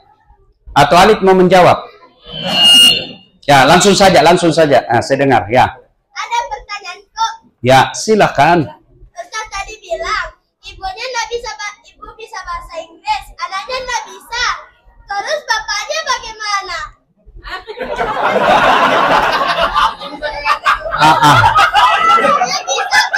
Ibunya bisa bahasa Inggris. Anaknya tidak bisa. Ayahnya nggak bisa. Ayahnya nggak bisa bahasa Inggris juga. Kakeknya juga. Ya, terus? Sama neneknya juga. Nah, terus? Berarti ibu, bapaknya, kakeknya mesti diajar bahasa Inggris. Ya, oke? Oke deh. Ya. Ya, ini. Ya. Ya, silakan deh. Nama? Fahmi, kuliah atau kerja? Kerja. Oke, apa mau tanya deh? Yang saya mau tanyakan Pak Ustaz, kebetulan saya sudah mencari lebih dalam searching di YouTube atau nanya ke Ustaz yang lain, berbeda-beda pendapat yang saya dengar terkait masalah zakat. Zakat, ya. Karena sebelum saya kesini saya nggak pernah lihat ada kesini, tiba-tiba ada rezeki dari Allah saya kesini. Ya. Penghasilan juga alhamdulillah lebih baik yang nggak pernah saya sangka-sangka. Ya. Terkait masalah zakat, yang saya lakukan untuk zakat di sini kan kami menerima penghasilan itu sekali 1 minggu, kadang ada yang ngasih sehabis kerja langsung ngasih gaji. Nah, tetap saya totalkan, kadang sekali 1 minggu itu saya jumlahkan dan saya kalkulasikan untuk membayar zakat 2,5%. Yang mau saya tanyakan, apakah boleh saya membayar sebelum batas jumlahnya itu atau gimana? Ya, jadi begini. Kalau Anda keluarkan sebelum tiba masanya dan sebelum cukup ukurannya, itu bukan zakat, tapi namanya sedekah. Ya, boleh. Tapi kalau Anda tidak mengeluarkan, barulah Anda berdosa ketika cukup ukuran dan waktunya. Saya sarankan catat penghasilan, kemudian dalam setahun berapa, anggaplah misalnya 200 juta setahun, keluarkan 25%. Kepada siapa diberikan ada 8. Ya, fakir. Apa itu fakir? Ada kerja tapi tidak cukup. Miskin, tidak ada sama sekali kerjanya. Kemudian apalagi mu'alaf, orang baru masuk Islam, tapi dia kaya, bukan untuk memberikan nafkah, tapi memberikan dukungan moral bahwa kamu dibuang saudaramu, tapi kamu punya saudara baru, kami Muslim. Itu ya. Nah, termasuk musafir, termasuk orang dibayarkan utangnya, tapi bukan cicilan rumah yang miliaran. Ya, orang punya pinjol, ada sepupumu di kampung, ada utangnya 2 juta, saya bayarkan utangnya, itu boleh. Dari 8 golongan. Bagaimana membangun Ashabul Kahfi? Ulama memang berbeda. Kalau zakat itu, zakat fitrah, zakat harta itu tujuannya adalah kesejahteraan umat. Jadi tidak boleh ke pembangunan masjid. Kecuali, menurut pendapat ulama, kecuali di kampung itu tidak ada masjid, boleh untuk bangun masjid. Supaya apa? Masuk dalam kategori fisabilillah. Fisabilillah itu membela agama Allah. Nah, itu masuk kategori itu. Tidak usah khawatir, saya sarankan deh, kumpul berapa jumlahnya, sudah cukup, keluarkan 2,5%. Walaupun bukan tabungan, maksudnya dijumlahkan, tapi dipakai keluar masuk. Begini, yang wajib dikeluarkan itu 1 tahun dan ukurannya 85 gram emas. Saya ada harta Ustadz, 300 juta. Tapi di bulan ke-11 tiba-tiba kecelakaan, tsunami atau segala, yang 300 juta itu akhirnya berkurang, tidak lagi menjadi cukup ukurannya 85 gram emas, tinggal menjadi 50 juta di bulan ke-11, maka Anda tidak wajib bayar zakat. Nanti cukup 1 tahun ngendap baru emas, ngendap 1 tahun saldo, ngendap 1 tahun keluarkan 2,5%. Harta yang bagaimana? Harta yang produktif. Misalnya, Bapak punya mobil di kampung, tapi direntalkan, tiap bulan menghasilkan, itu wajib dikeluarkan tiap tahun. Bapak punya sawah atau empang, di tiap tahun menghasilkan, dikeluarkan. Bapak punya rumah kos-kosan, menghasilkan tiap tahun dikeluarkan. Tapi harta yang tidak menghasilkan, bahasa kita tidak produktif, sekali saja dikeluarkan seumur harta itu. Tapi pun kalau Anda mengeluarkan, dia bukan zakat, tapi sedekah. Oke? Kalaupun kita jadikan sedekah, apakah salah atau tidak tetap kita jumlahkan? Tidak ada salahnya sedekah. 2,5%. Kita tetap jumlahkan dengan... tidak boleh. Zakat, sedekah. Tidak boleh. Sedekah itu sunnah. Boleh dikeluarin, boleh tidak. Tapi zakat wajib. Kalau kau tidak keluarkan, dosa. Ya? Jadi, saya sarankan sekali lagi, kumpul, hitung, cukup 85 gram emas, keluarkan tiap tahunnya. Adik-adik sekalian, kau berusaha jadi orang kaya, dermawan sejak muda. Jangan kau bilang nanti saya tua. Ya, kalau kau meninggal mendadak, tidak ada kau punya tabungan. Ya, ada lagi? Ini lagi, anak muda. Silakan. Ya. Ibu-ibu masih ada? Cukup, iya. Langsung. Waalaikumsalam. Saya ingin bertanya perihal judul skripsi di atas poster. Ya, oke. Kita lihat dalam 2 dekade terakhir lonjakan informasi begitu melimpah ruah. Ya. Pertanyaan saya, bagaimana pendidikan Islam melihat dan memfilter serta bagaimana kita memilih lonjakan informasi yang bisa kita temukan di mana-mana, Ustaz? Oke. Ya. Bahasa Quran itu kalau kau menerima informasi berita fatabayyanu. Bahasa jurnalistiknya check and recheck. Ya kan? Jadi kalau adik-adik terima berita, suatu berita, jangan langsung percaya, tapi check and recheck dulu. Ingat kisahnya, ada kisahnya itu ketika Rasulullah sallallahu alaihi wasallam sama saja. Ya. Cek, ya. Siapa yang mengucapkan 2 kalimat syahadat, diyakini sampai mati pasti masuk surga. Abu Hurairah dengar. Abu Hurairah buru-buru ke pasar. Didapat sama Umar. Hurairah mau kemana buru-buru sekali? Saya mau ke pasar. Untuk apa? Ada pengumuman penting. Apa gerangan? Barusan saya dengar Nabi, siapa yang syahadat, yakin sampai mati pasti masuk surga. Dia bilang Umar, betulkah Nabi bilang begitu? Iya, enggak. Saya mau cek dulu. Inilah yang disebut tabayun. Cek and recheck. Pergi dulu. Ya Rasulullah, katanya siapa yang ucapkan? Ya, saya ucapkan begitu. Terus apa masalahnya Umar? Ini mau umumkan di pasar. Terus saya takut orang salah paham ya Rasul. Yang penting syahadat, biar tidak sholat syahadat masuk surga. Biar berzina syahadat masuk surga. Biar judi syahadat masuk surga. Biar narkoba syahadat masuk surga. Nanti salah paham umat. Apa kata Nabi? Ya, betul. Jangan kau sampaikan ini di pasar karena tidak cocok untuk awam.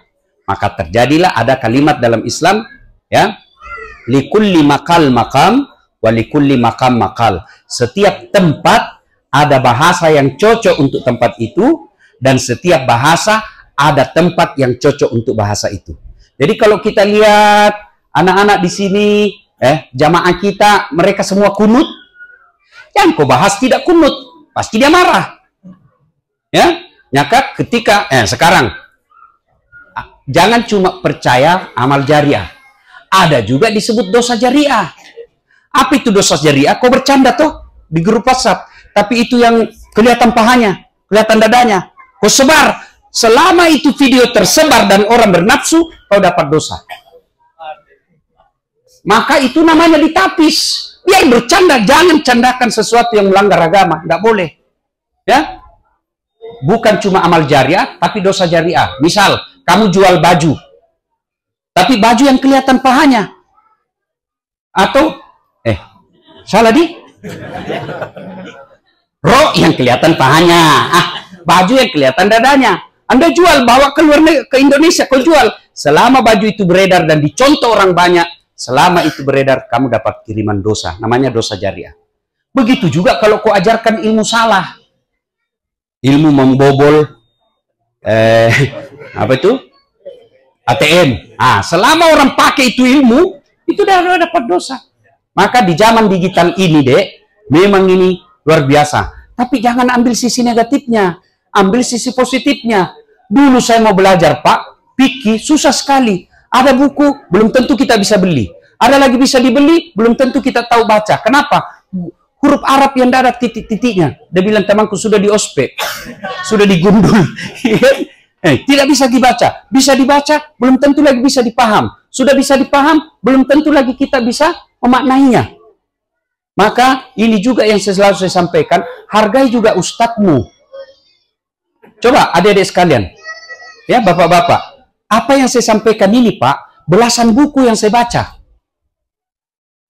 Anggaplah bapak punya uang untuk beli buku, apa bapak punya waktu untuk membaca? Anggaplah bapak punya waktu untuk membaca, apa bapak paham apa yang bapak baca? Nah, ini sekarang belasan buku itu saya sampaikan dalam waktu 1 jam, bapak ketawa-ketawa dan paham. Masa kau tidak hargai, bos? Kau datang saja dokter 300. Padahal itu belum tentu dia benar. Ya toh? Tidak ada dokter saya lihat hebat di Indonesia. Kenapa? Begitu kita datang, kita juga yang kasih tahu penyakit kita. Iya toh? Kan, ayo dok, tadi dok, saya mencari ini dok. Dia tanya kita, kenapa bisa dalam hatiku urusanmu? Kenapa dokter? Kenapa saya kutanya? Iya toh? Alhamdulillah Ustadz disampaikan, ya. Maka jangan juga, ada kan yang bilang harus ikhlas, tidak boleh begitu. Yang tidak boleh kalau menentukan tarif, ya. Nah ini berkaitan dengan itu, dakwah sekarang orang yang betul-betul hobi bodoh kalau tidak tahu agama, semua bisa. Bapak searching saja tata cara tayamum, muncul semua video. Sudah itu ada beberapa pendapat, ambil satu, yakini, lakukan. Tidak usah bingung. Dan sudah itu ada dapat pendapat, jangan kau menjadi tim juri. Wah kalau ini ceramah baik betul, ini jelek ini. Emangnya kita ini lomba pidato? Ya ketawa, saya serius ini. Ya, sekarang orang mau belajar agama luar biasa. Hanya orang yang betul-betul masa bodoh yang tidak belajar. Semua ada. Bapak mau ketik aja. Apa judulnya, dia keluar. Maka ibu-ibu belajar, ya jangan sampai hanya belajar tata cara kecantikan, tutorial pakai jilbab yang miring, kuning jilbab, ada pita-pitanya di sini. Masa ibu tidak belajar wudhu, tayamum dan lain sebagainya, ya? Zaman digital seperti ini, hati-hati menerima informasi dan menyebarkan, karena bisa berpotensi menjadi dosa jariah. Wallahu a'lam bishawab. Ada lagi? Ya, mama-mama lagi, mama-mama. Ada mama-mama. Ah, itu dia di depan. Saya ini kabur-kabur. Saya ini mata saya kanan ini, Bu, baru selesai dioperasi. Jadi mata saya ini tidak stereo. Yang bukan cuma radio itu, telinga stereo, mata juga. Ini kanan saya tidak begitu bagus, baru dioperasi 1 bulan yang lalu. Dia gini blur. Saya lihat orang bergerak, tapi saya tidak tahu siapa. Tidak fokus dia. Tapi kalau uang tetap fokus. Silakan Ibu. Silakan. Ya Ibu.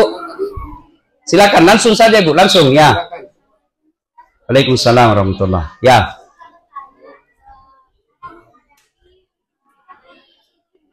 Cara menghadapi anak yang masih umurnya 4 tahun kalau lagi menolak diajak sholat. Oke. Ya. Ibu, ada dalam Quran surah Luqman. Metode mendidik anak. Bapak boleh baca psikologi pendidikan anak, boleh. Majalah riset-riset mendidik anak, boleh. Tapi keliru ketika meninggalkan surah Luqman. Surah Luqman ayat 14 bermula dan seterusnya. Nah, cara satu, ya bunayya la tusyrik billah. Wahai anakku, jangan keserikatkan Allah. Jadi pertama Ibu ajarkan ke anak itu akidah. Karena anak-anak umur senang lagu, maka ajarkan melalui lagu. Topi saya bundar, bundar topi saya. Kalau tidak bundar, bukan topi saya, ganti. Tuhan saya Allah, Allah Tuhan saya. Kalau bukan Allah, bukan Tuhan saya. Akidah. Ya? Bangun pagi-pagi, ku terus mandi. Tidak lupa menggosok gigi. Itu lagu Pabeleng-beleng itu. Gak usah mengajar yang begitu. Ya, lebih lagu ajarkan anak kita. Ibu-ibu, saya tanya, berapa anaknya Nabi, Bu? Berapa anaknya?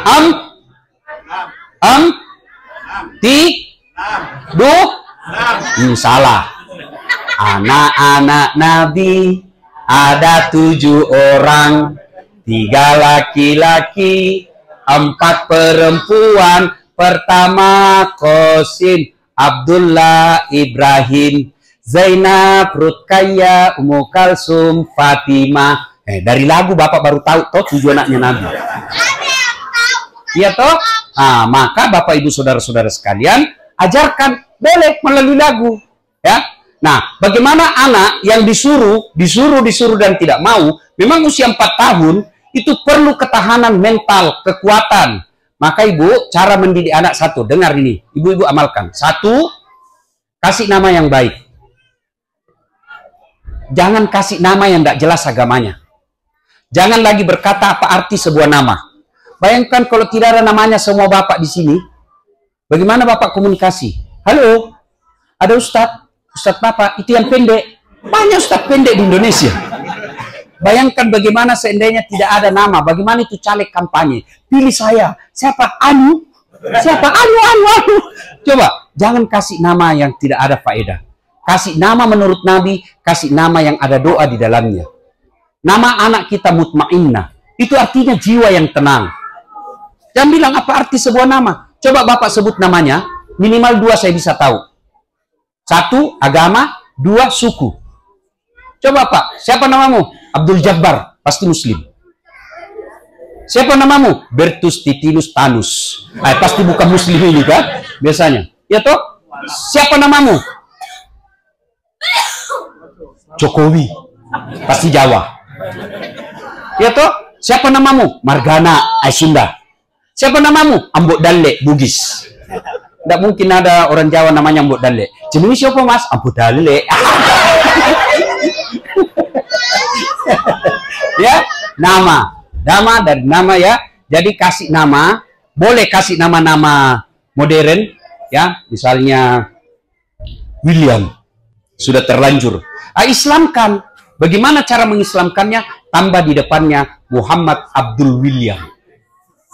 Orang tahu langsung, ya toh? Ya Bu.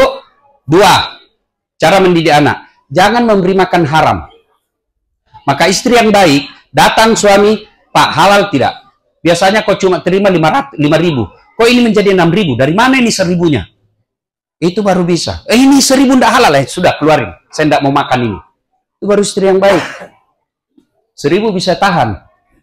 10.000? Mikir ribu sudah sih. Ya, yang ketiga, ya, kasih contoh yang baik. Jangan sampai kita bilang, kau sholat, baru ibunya tidak sholat. Tidak mungkin anak kita mau. Nah, usia seperti ibu tadi 4 tahun, kasih contoh saja terus, dia akan ikut.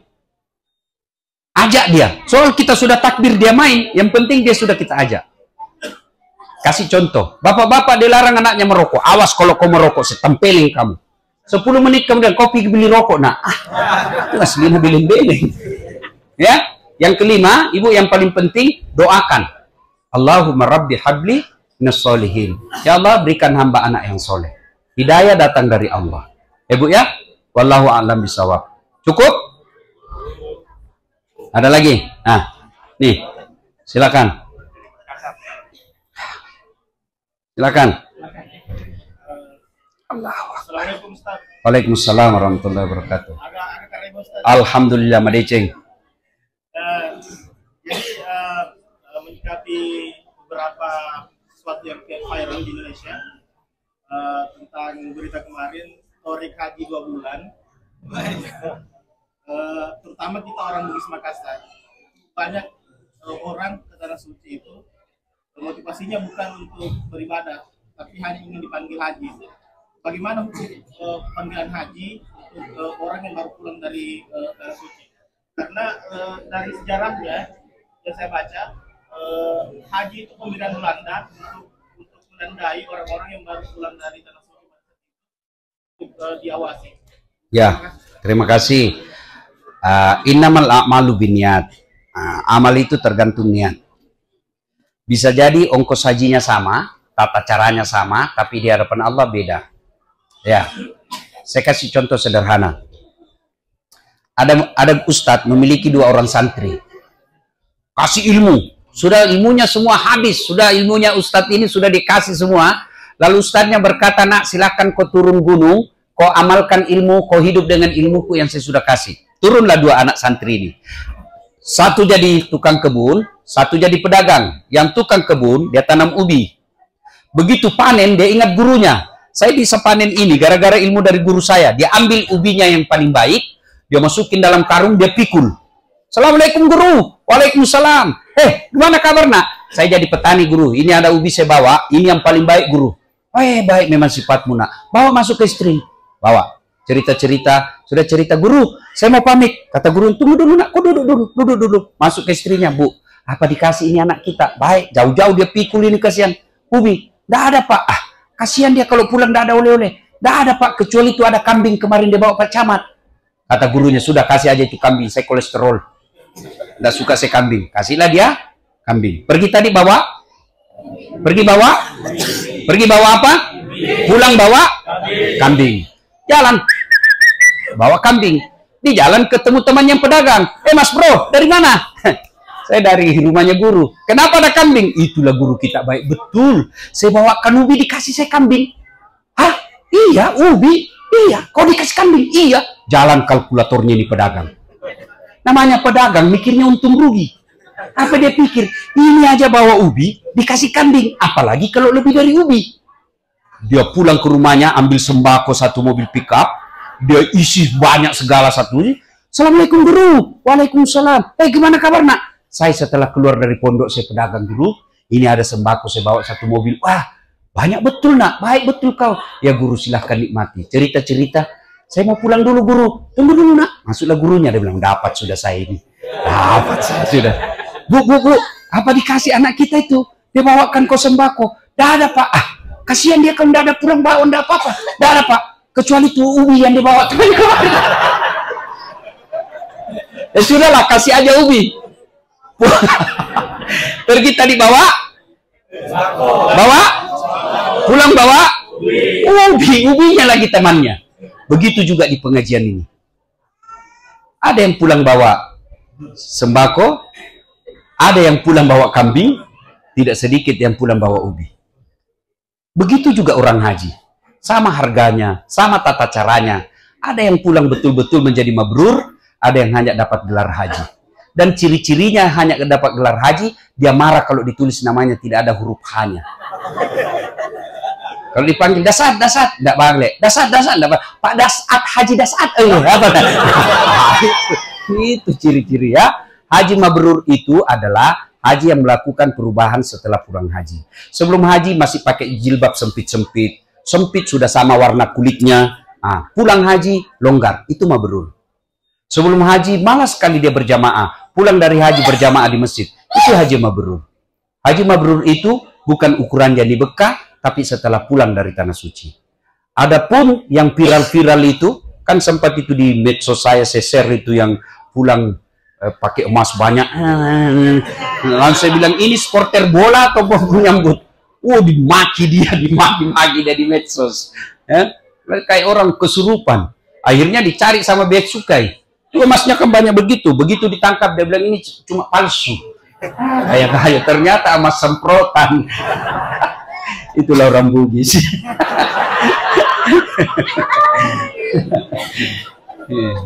Oke. Ada lagi? Cukup ya? Cukup.